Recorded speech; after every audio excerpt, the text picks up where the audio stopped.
Genesis, Henry B. Piper, Chapter 1. Was this ill-fated expedition the end of a proud, old race or the beginning of a new one? There are strange gaps in our records of the past. We find traces of man-like things, but, suddenly, man appears, far too much developed to be the next step in a well-linked chain of evolutionary evidence. Perhaps something like the events of this story furnishes the answer to the riddle. Aboard the ship, there was neither day nor night. The hours slipped gently by, as vistas of star-gemmed blackness slid across the visi-screens. For the crew, time had some meaning: 1 watch on duty and 2 off. But for the 1,000-odd colonists, the men and women who were to be the spearhead of migration to a new and friendlier planet, it had none.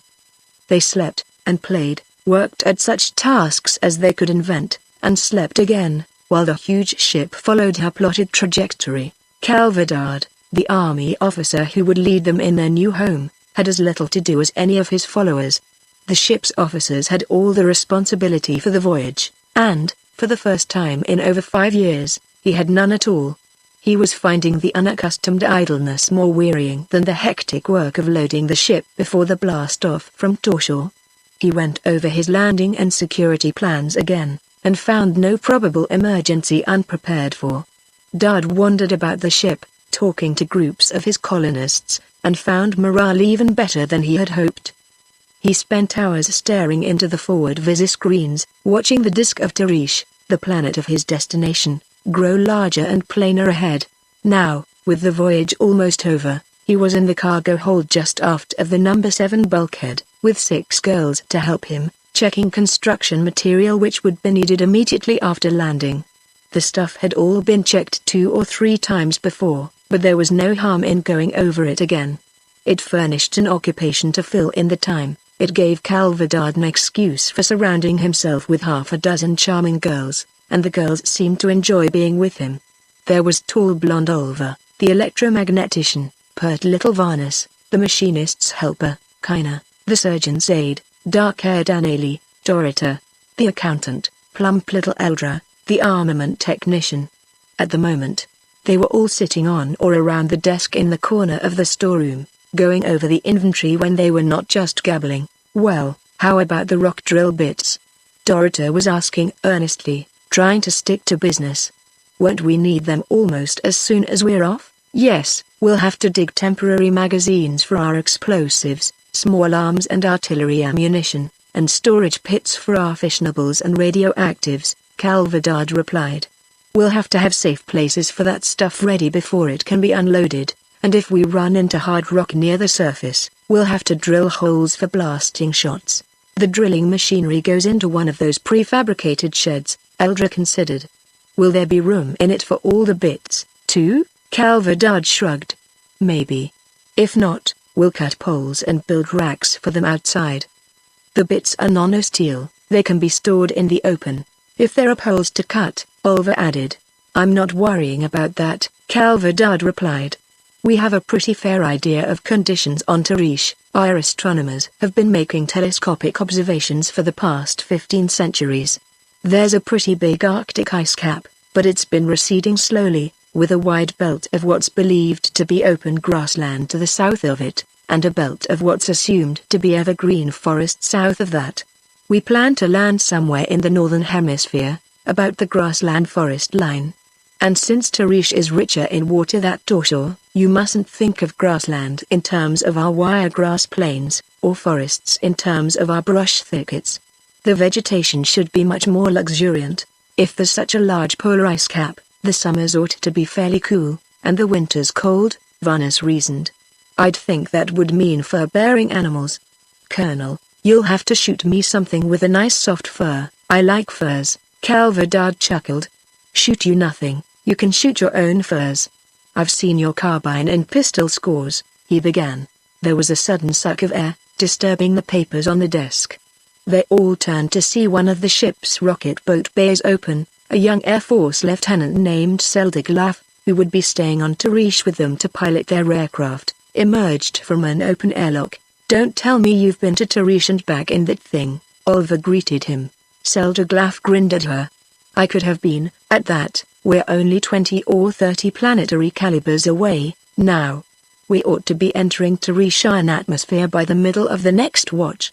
I was only checking the boats, to make sure they'll be ready to launch.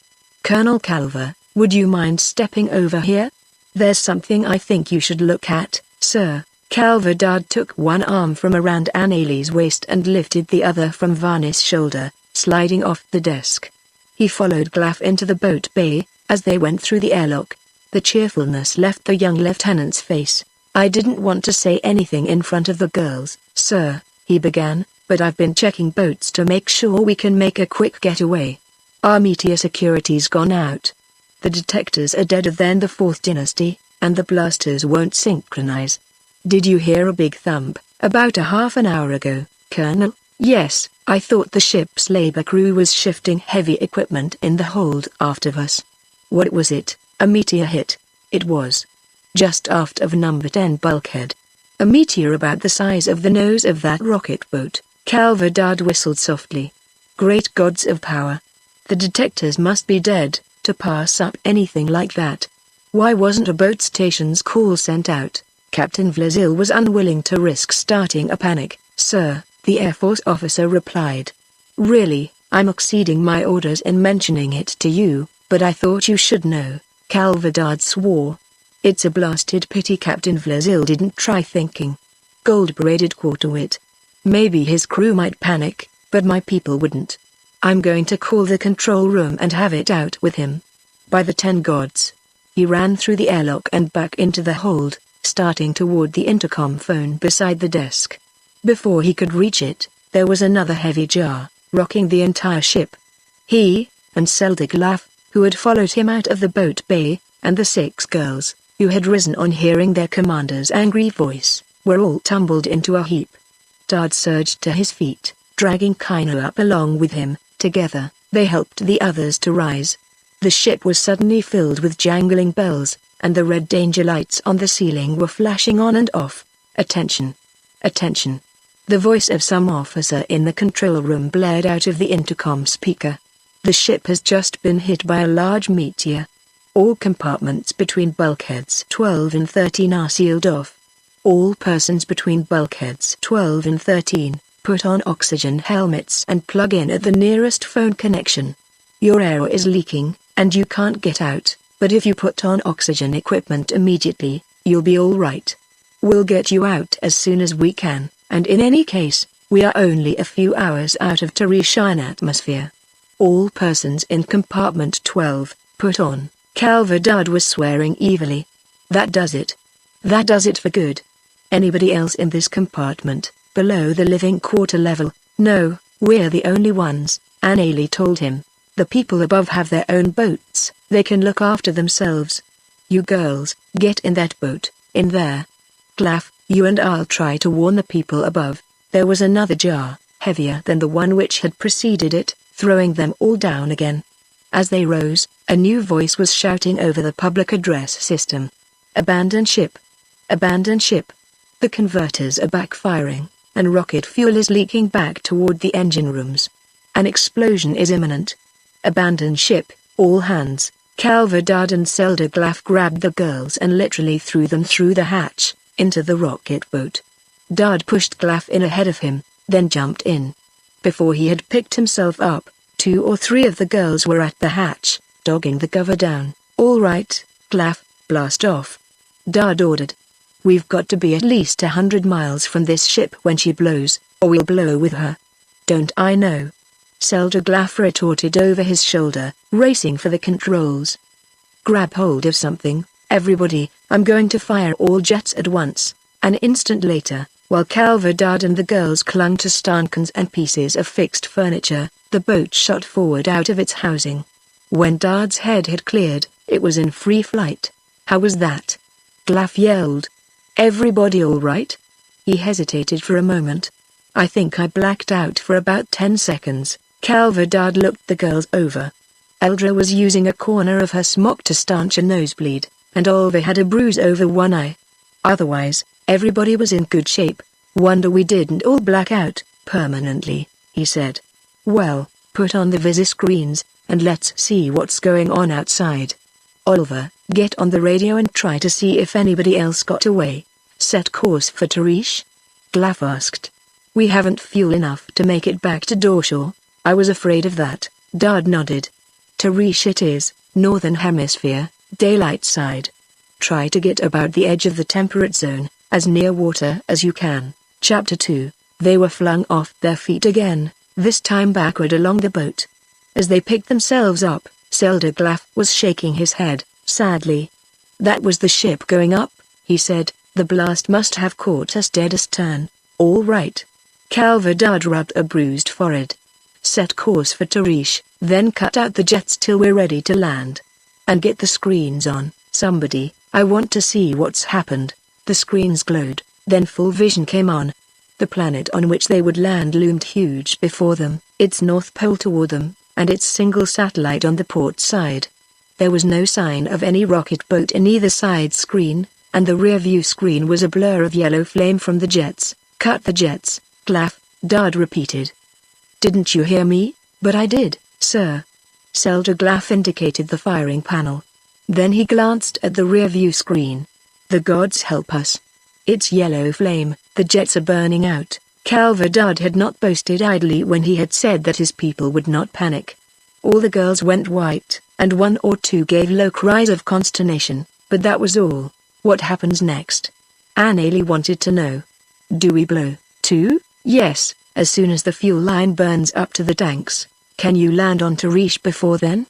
Dad asked. I can try. How about the satellite? It's closer. It's also airless. Look at it and see for yourself, Calverdad advised.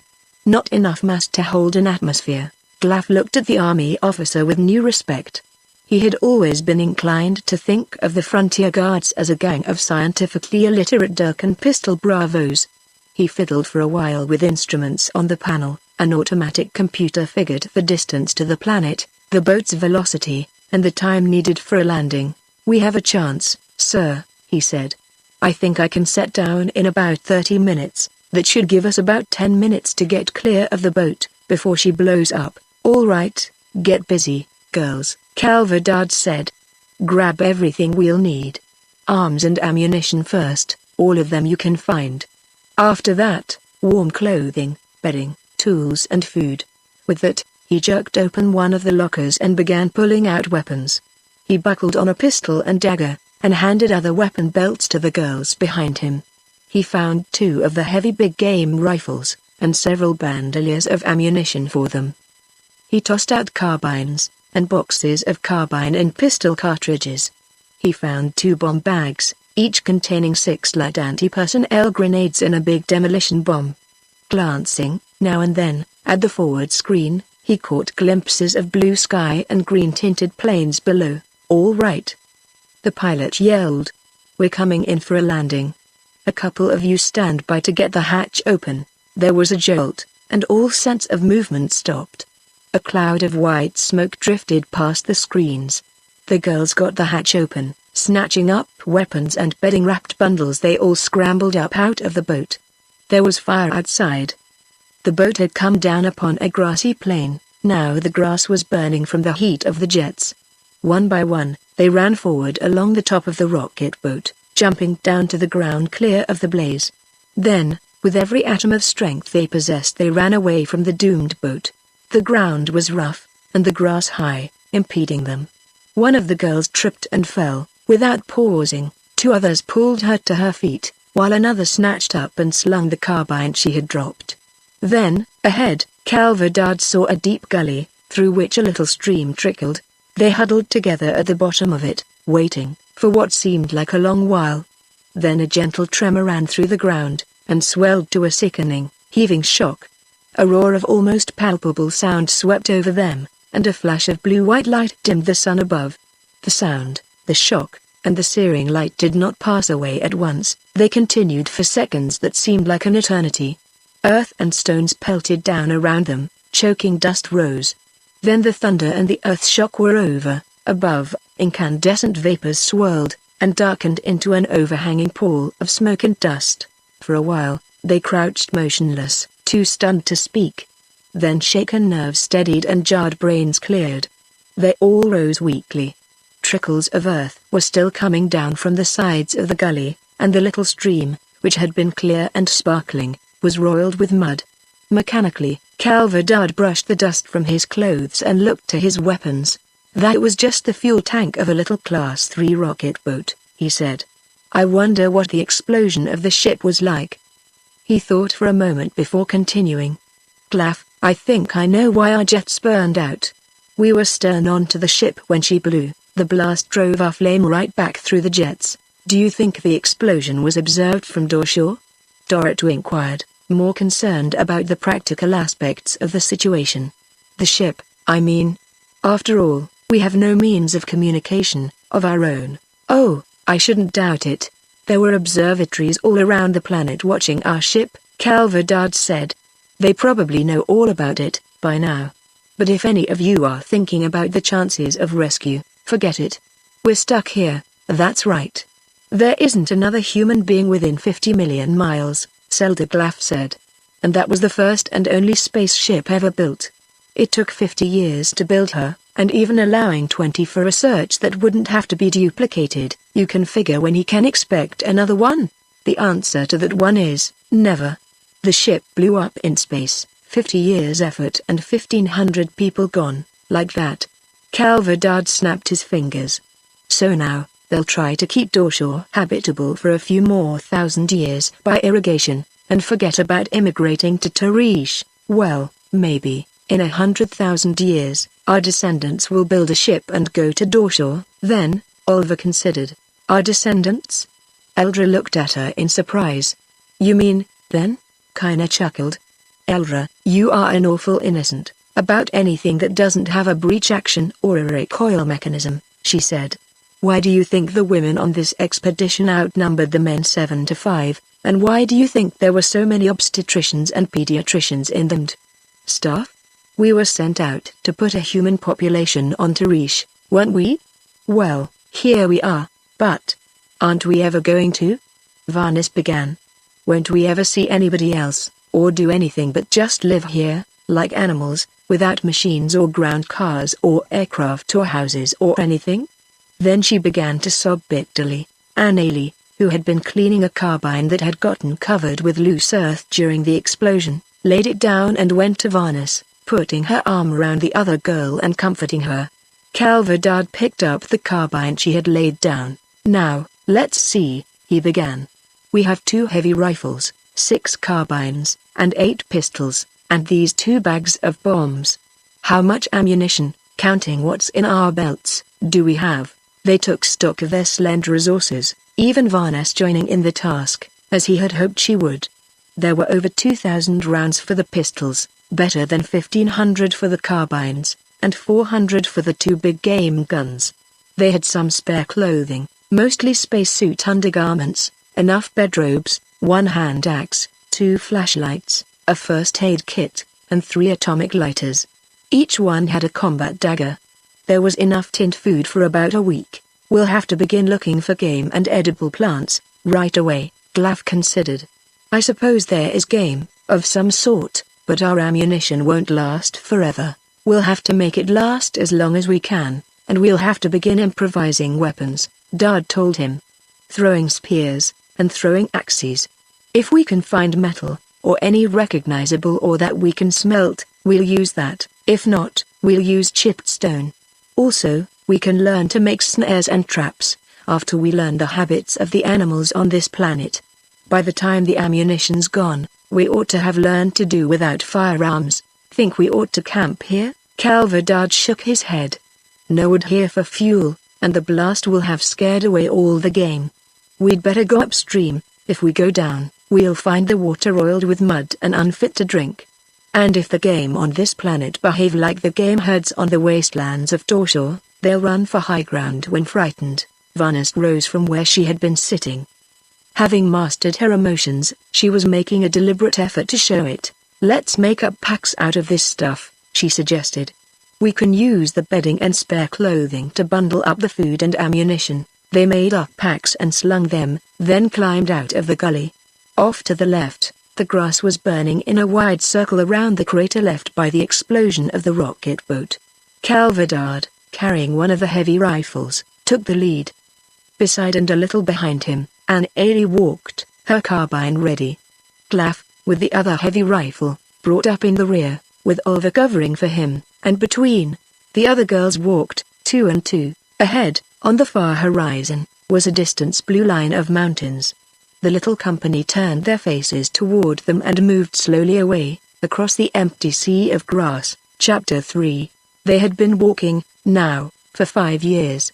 Calverdard still led, the heavy rifle cradled in the crook of his left arm and a sack of bombs slung from his shoulder, his eyes forever shifting to right and left searching for hidden danger. The clothes in which he had jumped from the rocket boat were patched and ragged, his shoes had been replaced by high-laced buskins of smoked-tanned hide.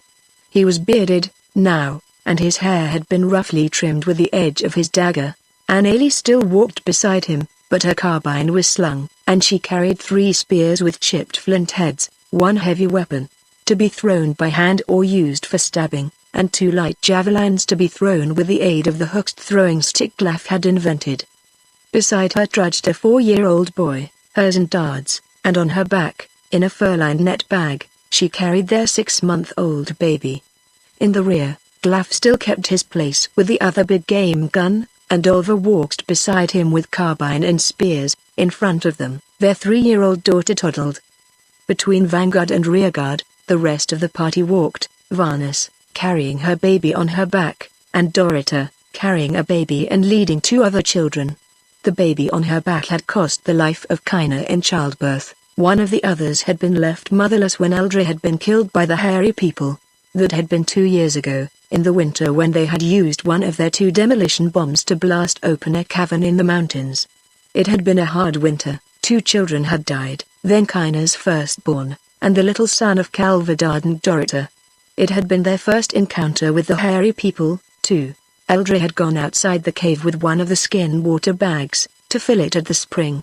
It had been after sunset, but she had carried her pistol, and no one had thought of danger until they heard the 2 quick shots, and the scream. They had all rushed out, to find 4 shaggy, man-like things tearing at Eldra with hands and teeth, another lying dead, and a 6th huddled at one side, clutching its abdomen and whimpering. There had been a quick flurry of shots that had felled all 4 of the assailants, and Soldier Glaf had finished the wounded creature with his dagger, but Eldra was dead. They had built a cairn of stones over her body, as they had done over the bodies of the 2 children killed by the cold. But, after an examination to see what sort of things they were, they had tumbled the bodies of the hairy people over the cliff. These had been too bestial to bury as befitted human dead, but too man-like to skin and eat as game. Since then, they had often found traces of the hairy people, and when they met with them, they killed them without mercy. These were great shambling parodies of humanity, long-armed, short-legged, twice as heavy as men, with close-set reddish eyes and heavy bone-crushing jaws. They may have been incredibly debased humans, or perhaps beasts on the very threshold of manhood. From what he had seen of conditions on this planet, Calverdard suspected the latter to be the case. In a million or so years, they might evolve into something like humanity. Already, the hairy ones had learned the use of fire, and of chipped crude stone implements, mostly heavy triangular choppers to be used in the hand, without helves. Twice, after that night, the hairy people had attacked them, once while they were on the march, and once in camp. Both assaults had been beaten off without loss to themselves, but at cost of precious ammunition. Once they had caught a band of 10 of them swimming a river on logs. They had picked them all off from the bank with their carbines. Once, when Calverdard and Anneli had been scouting alone, they had come upon a dozen of them huddled around a fire and had wiped them out with a single grenade. Once, a large band of hairy people hunted them for 2 days, but only twice had they come close, and both times, a single shot had sent them all scampering. That had been after the bombing of the group around the fire. Dard was convinced that the beings possessed the rudiments of a language, enough to communicate a few simple ideas, such as the fact that this little tribe of aliens were dangerous in the extreme. There were hairy people about now, for the past 5 days, moving northward through the forest to the open grasslands. The people of Calverdard had found traces of them. Now, as they came out among the seedling growth at the edge of the open plains, everybody was on the alert. They emerged from the big trees and stopped among the young growth, looking out into the open country. About a mile away, a herd of game was grazing slowly westward. In the distance, they looked like the little horse-like things, no higher than a man's waist and heavily maned and bearded, that had been one of their most important sources of meat. For the 10,000th time, Dad wished, as he strained his eyes, that somebody had thought to secure a pair of binoculars when they had abandoned the rocket boat. He studied the grazing herd for a long time. The seedling pines extended almost to the game herd and would offer concealment for the approach, but the animals were grazing into the wind, and their scent was much keener than their vision. This would prelude one of their favorite hunting techniques, that of lurking in the high grass ahead of the quarry. It had rained heavily in the past few days, and the undermat of dead grass was soaked, making a fire hunt impossible. Calverdad knew that he could stalk her with an easy carbine shot, but he was unwilling to use cartridges on game, and in view of the proximity of hairy people, he did not want to divide his band for a drive hunt. "What's the scheme?" Annalie asked him, realizing the problem as well as he did. "Do we try to take them from behind? We'll take them from an angle," he decided. "We'll start from here and work in, closing on them at the rear of the herd. Unless the wind shifts on us, we ought to get within spear cast. You and I will use the spears, Vanus can come along and cover for us with the carbine. Claff, you and Dolva and Dorita stay here with the children and the packs. Keep a sharp lookout, hairy people around, somewhere." He unslung his rifle and exchanged it for Olva's spears. "We can only eat about 2 of them before the meat begins to spoil, but kill all you can," he told Annalie. "We need the skins." Then he and the 2 girls began their slow, cautious stalk. As long as the grassland was dotted with young trees, they walked upright, making good time, but the last 500 yards they had to crawl, stopping often to check the wind, while the horse herd drifted slowly by. Then they were directly behind the herd, with the wind in their faces, and they advanced more rapidly. "Close enough?" Dad whispered to Annalie. "Yes, I'm taking the one that's lagging a little behind. I'm taking the one on the left of it." Calverdad fitted a javelin to the hook of his throwing stick. "Ready? Now." He leapt to his feet, drawing back his right arm and hurling, the throwing stick giving added velocity to the spear. Beside him, he was conscious of Annalie rising and propelling her spear. His missile caught the little bearded pony in the chest. It stumbled and fell forward to its front knees. He snatched another light spear, set it on the hook of the stick and darted it at another horse, which reared, biting at the spear with its teeth. Grabbing the heavy stabbing spear, he ran forward, finishing it off with a hard thrust. As he did, Vanus slung her carbine, snatched a stone-headed throwing axe from her belt, and knocked down another horse, then ran forward with her dagger to finish it. By this time, the herd, alarmed, had stampeded and was galloping away, leaving the dead and dying behind. He and Annalie had each killed 2, with the one Vanus had knocked down, that made 5. Using his dagger, he finished off one that was still kicking on the ground, and then began pulling out the throwing spears. The girls, shouting in unison, were announcing the successful completion of the hunt. Claff, Oliver, and Dorita were coming forward with the children. It was sunset by the time they had finished the work of skinning and cutting up the horses and had carried the hide-wrapped bundles of meat to the little brook where they had intended camping. There was firewood to be gathered, and the meal to be cooked, and they were all tired. "We can't do this very often, anymore," Calverdad told them, "but we might as well, tonight. Don't bother rubbing sticks for fire, I'll use the lighter." He got it from a pouch on his belt, a small, gold-plated, atomic lighter, bearing the crest of his old regiment of the Frontier Guards. It was the last one they had, in working order. Piling a handful of dry splinters under the firewood, he held the lighter to it, pressed the activator, and watched the fire eat into the wood. The greatest achievement of man's civilization, the mastery of the basic, cosmic, power of the atom being used to kindle a fire of natural fuel, to cook unseasoned meat killed with stone-tipped spears. Dad looked sadly at the twinkling little gadget, then slipped it back into its pouch. Soon it would be worn out, like the other 2, and then they would gain fire only by rubbing dry sticks, or hacking sparks from bits of flint or pyrites. Soon, too, the last cartridge would be fired, and then they would perforce depend for protection, as they were already doing for food, upon their spears. and they were so helpless. 6 adults, burdened with 7 little children, all of them requiring momentary care and watchfulness. If the cartridges could be made to last until they were old enough to fend for themselves. If they could avoid collisions with the hairy people. Someday, they would be numerous enough for effective mutual protection and support. Someday, the ratio of helpless children to able adults would redress itself. Until then, all that they could do would be to survive. Day after day, they must follow the game herds. Chapter 4. For 20 years, now, they had been following the game. Winters had come, with driving snow, forcing horses and deer into the woods, and the little band of humans to the protection of mountain caves. Springtime followed, with fresh grass on the plains and plenty of meat for the people of Calverdard. Autumns followed summers, with fire hunts, and the smoking and curing of meat and hides.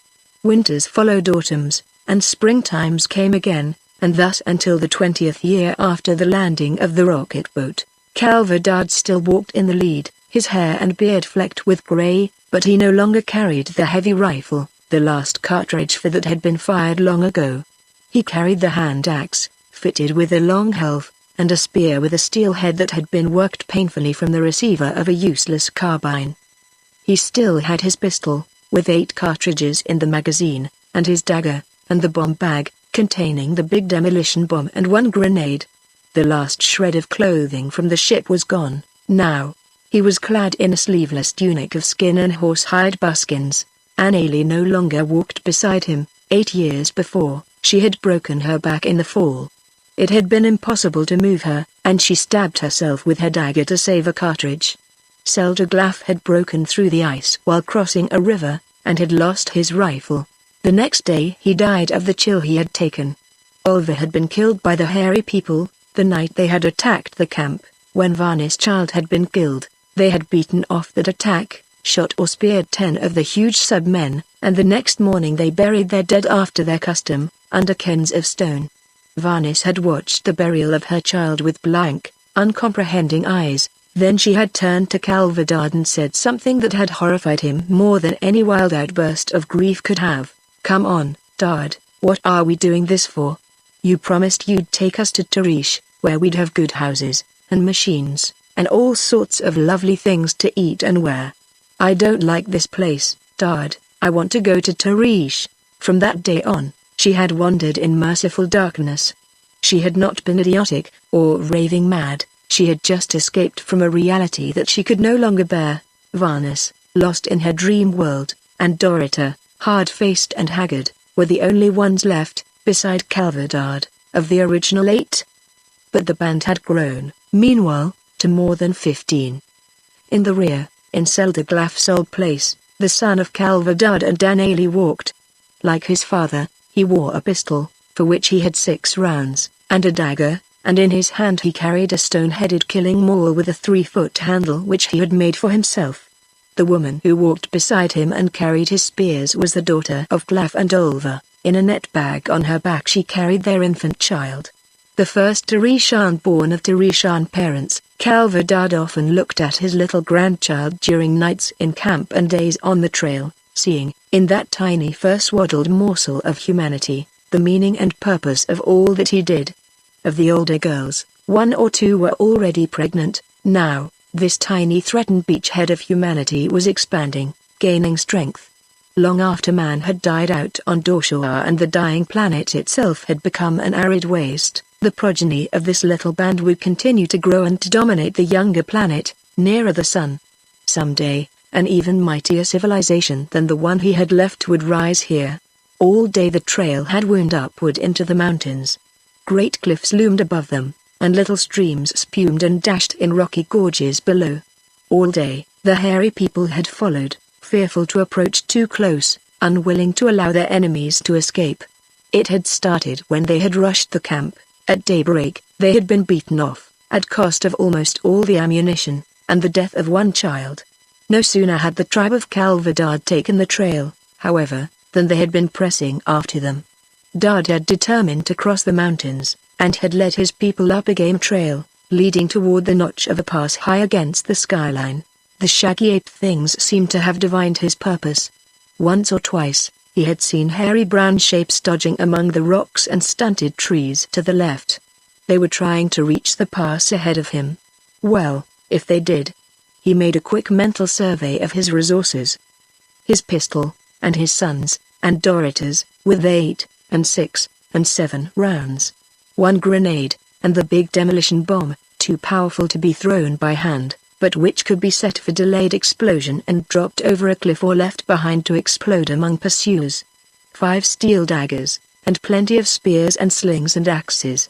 Himself, his son and his son's woman, Dorita, and 4 or 5 of the older boys and girls, who would make effective front-line fighters.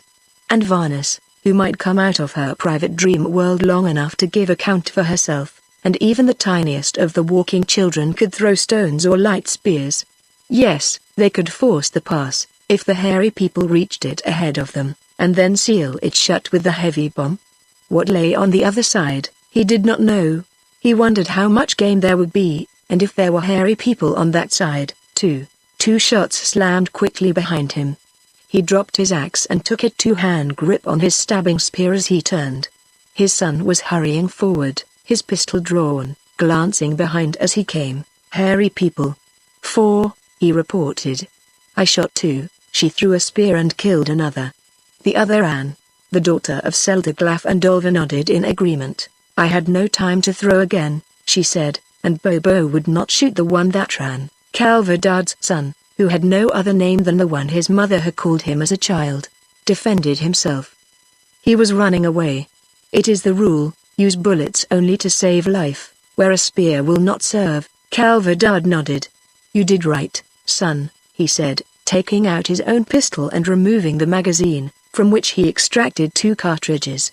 Load these into your pistol, 4 rounds aren't enough. Now we each have 6. Go back to the rear, keep the little ones moving, and don't let Varnes get behind. That is right. We must all look out for Varnes, and take care of her. The boy recited obediently. That is the rule. He dropped to the rear. Calvadard holstered his pistol and picked up his axe, and the column moved forward again. They were following a ledge. Now, on the left, there was a sheer drop of several hundred feet, and on the right a cliff rose above them, growing higher and steeper as the trail slanted upward.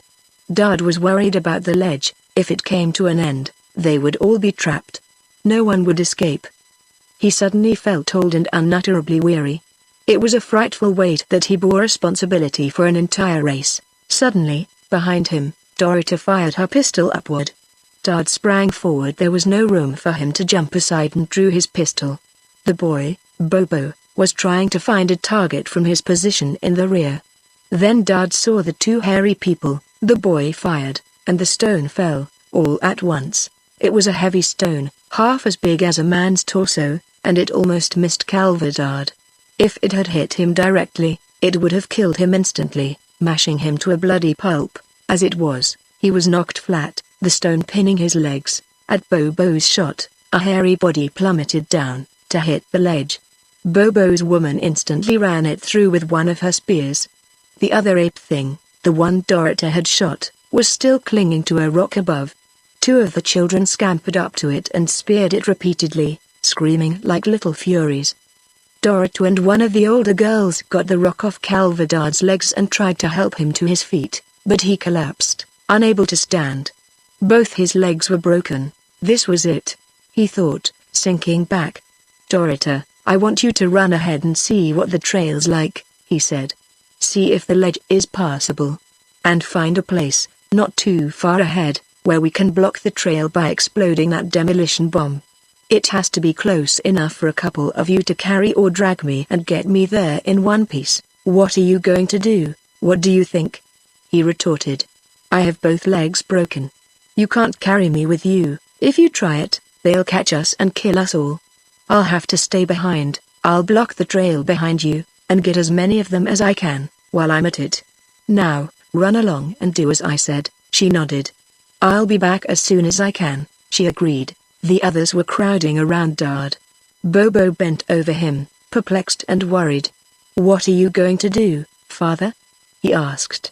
You are hurt. Are you going to go away and leave us, as mother did when she was hurt? Yes, son. I'll have to.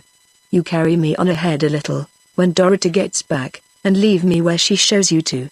I'm going to stay behind and block the trail, and kill a few hairy people. I'll use the big bomb. The big bomb? The one nobody dares throw? The boy looked at his father in wonder. That's right. Now, when you leave me, take the others and get away as fast as you can. Don't stop till you're up to the pass. Take my pistol and dagger, and the axe and the big spear, and take the little bomb, too. Take everything I have, only leave the big bomb with me. I'll need that, Dorita rejoined them. There's a waterfall ahead. We can get around it, and up to the pass. The way's clear and easy. If you put off the bomb just this side of it, you'll start a rock slide that'll block everything. All right. Pick me up, a couple of you. Don't take hold of me below the knees. And hurry. A hairy shape appeared on the ledge below them. One of the older boys used his throwing stick to drive a javelin into it. Two of the girls picked up Dad. Bobo and his woman gathered up the big spear and the axe and the bomb bag. They hurried forward, picking their way along the top of a talus of rubble at the foot of the cliff, and came to where the stream gushed out of a narrow gorge. The air was wet with spray there, and loud with the roar of the waterfall. Calverdad looked around. Dorita had chosen the spot well. Not even a sure-footed mountain goat could make the ascent, once that gorge was blocked. All right, put me down here, he directed. Bobo, take my belt, and give me the big bomb. You have one light grenade, know how to use it? Of course, you have often showed me. I turn the top, and then press in the little thing on the side, and hold it until I throw. I throw it at least a spear cast, and drop to the ground or behind something. That's right. And use it only in greatest danger, to save everybody. Spare your cartridges, use them only to save life. And save everything of metal, no matter how small. Yes. Those are the rules. I will follow them, and so will the others. And we will always take care of Varnus. Well, goodbye, son. He gripped the boy's hand. Now get everybody out of here. Don't stop till you're at the pass. You're not staying behind. Varnus cried. Dad, you promised us. I remember, when we were all in the ship together, you and I and an alien Dolva and Dorita and Deldra and, oh, what was that other girl's name, Kina? And we were all having such a nice time, and you were telling us how we'd all come to Tarish, and we were having such fun talking about it. That's right, Varnus, he agreed. And so I will. I have something to do here, but I'll meet you on top of the mountain, after I'm through, and in the morning we'll all go to Tarish. She smiled the gentle, childlike smile of the harmlessly mad and turned away. The son of Calverdad made sure that she and all the children were on the way, and then he, too, turned and followed them, leaving Dad alone, with a bomb and a task. He'd borne that task for 20 years, now, in a few minutes, it would be ended, with an instant's searing heat. He tried not to be too glad. There were so many things he might have done, if he had tried harder. Metals, for instance. Somewhere there surely must be ores which they could have smelted, but he had never found them. And he might have tried catching some of the little horses they hunted for food, to break and train to bear burdens. And the alphabet, why hadn't he taught it to Bobo and the daughter of Seldiglaf, and laid on them an obligation to teach the others? And the grass seeds they used for making flour, sometimes they should have planted fields of the better kinds, and patches of edible roots, and returned at the proper time to harvest them. There were so many things that none of those young savages or their children would think of in 10,000 years. Something was moving among the rocks, 100 yards away. He straightened, as much as his broken legs would permit, and watched. Yes, there was one of them, and there was another, and another. One rose from behind a rock and came forward at a shambling run, making bestial sounds. Then two more lumbered into sight, and in a moment the ravine was alive with them. They were almost upon him when Calverdad pressed in the thumb piece of the bomb. They were clutching at him when he released it. He felt a slight jar. When they reached the pass, they all stopped as the son of Calverdad turned and looked back. Dorita stood beside him, looking toward the waterfall too. She also knew what was about to happen. The others merely gaped in blank incomprehension, or grasped their weapons, thinking that the enemy was pressing close behind and that they were making a stand here. A few of the smaller boys and girls began picking up stones. Then a tiny pinpoint of brilliance winked, just below where the snow-fed stream vanished into the gorge. That was all, for an instant, and then a great fire-shot cloud swirled upward, hundreds of feet into the air. There was a crash, louder than any sound any of them except Dorota and Vanus had ever heard before. "He did it," Dorota said softly. "Yes, he did it. My father was a brave man," Bobo replied. "We are safe, now," Vanus, shocked by the explosion, turned and stared at him, and then she laughed happily. "Why, there you are, Dad!" she exclaimed. "I was wondering where you'd gone. What did you do after we left?" "What do you mean?" The boy was puzzled, not knowing how much he looked like his father, when his father had been an officer of the Frontier Guards, 20 years before. His puzzlement worried Vanus vaguely. You are Dad, aren't you?" she asked. "But that's silly, of course you're Dad. Who else could you be?" "Yes, I am Dad," the boy said, remembering that it was the rule for everybody to be kind to Vanus and to pretend to agree with her. Then another thought struck him. His shoulders straightened. "Yes, I am Dad, son of Dad," he told them all. "I lead, now. Does anybody say no?" He shifted his axe and spear to his left hand and laid his right hand on the butt of his pistol, looking sternly at Dorota. If any of them tried to dispute his claim, it would be she. But instead, she gave him the nearest thing to a real smile that had crossed her face in years. "You are Dad," she told him. "You lead us, now, but of course Dad leads. Hasn't he always led us?" Vanus wanted to know. "Then what's all the argument about? And tomorrow he's going to take us to Tarish, and we'll have houses and ground cars and aircraft and gardens and lights, and all the lovely things we want. Aren't you, Dad?" "Yes, Vanus, I will take you all to Tarish, to all the wonderful things," Dad, son of Dad, promised, for such was the rule about Vanus. Then he looked down from the pass into the country beyond. There were lower mountains, below, and foothills, and a wide blue valley, and, beyond that, distant peaks reared jaggedly against the sky. He pointed with his father's axe. "We go down that way," he said. So they went, down, and on, and on, and on. The last cartridge was fired, the last sliver of Dorshan metal wore out or rusted away. By then, however, they had learned to make chipped stone, and bone, and reindeer horn, serve their needs. Century after century, millennium after millennium, they followed the game herds from birth to death, and birth replenished their numbers faster than death depleted. Bands grew in numbers and split. Young men rebelled against the rule of the old and took their women and children elsewhere. They hunted down the hairy Neanderthalers, and exterminated them ruthlessly, the origin of their implacable hatred lost in legend. All that they remembered, in the misty, confused way that one remembers a dream, was that there had once been a time of happiness and plenty, and that there was a goal to which they would someday attain. They left the mountains. Were they the Caucasus? The Alps? The Pamirs? And spread outward, conquering as they went. We find their bones, and their stone weapons, and their crude paintings, in the caves of Cro-Magnon and Grimaldi and Altamira and Mars Dazil, the deep layers of horse and reindeer and mammoth bones at their feasting place at Soluta. We wonder how and whence a race so like our own came into a world of brutish subhumans, just as we wonder, too, at the network of canals which radiate from the polar caps of our sister planet, and speculate on the possibility that they were the work of hands like our own.